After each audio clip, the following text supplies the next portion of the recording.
knows when whiskey was first made in Scotland. When it first appears in our written history, it's already well established.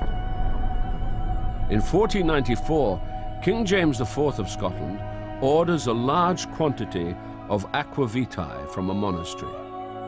Aqua vitae, the Latin name for a kind of alcohol appearing in other European countries at about the same time.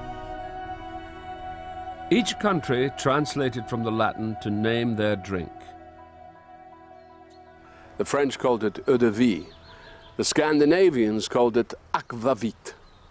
And the Gaelic-speaking Scots called it usquevar. Usquevar, water of life.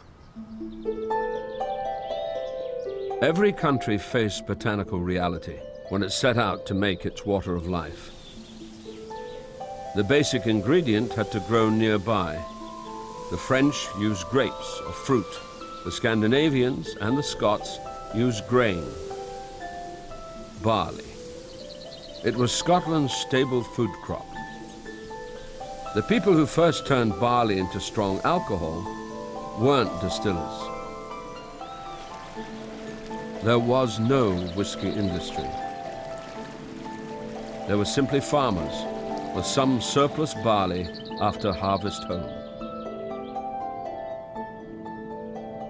On the island of Lewis, the Avinjarrig distillery occasionally runs a small old still in honor of whiskey's history. But I suppose this was how it started, really. This is how it began. Most distilleries in Scotland, probably, or around the Highlands, they would have just started off as a small still. I mean, you've got your harvest. If you get a reasonable harvest, you're probably set aside your crop for food, your crop for next year's crop, and then if there was a surplus, maybe a grain, you'd maybe say to yourself, well, let's turn it into alcohol. It's almost vermin-proof. So that was one of the other reasons they might have turned a surplus stock of grain, you know, to stop the rats and all the mice and everything else eating it, like.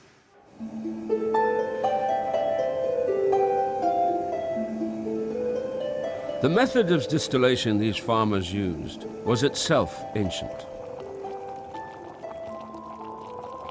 Practiced by the Egyptians, the Chinese, eventually the Arabs of the 8th and 9th century, it's exotic, like a kind of alchemy. It magically makes weak drinks strong. An enclosed vessel is filled with liquid containing alcohol in low concentration and heated.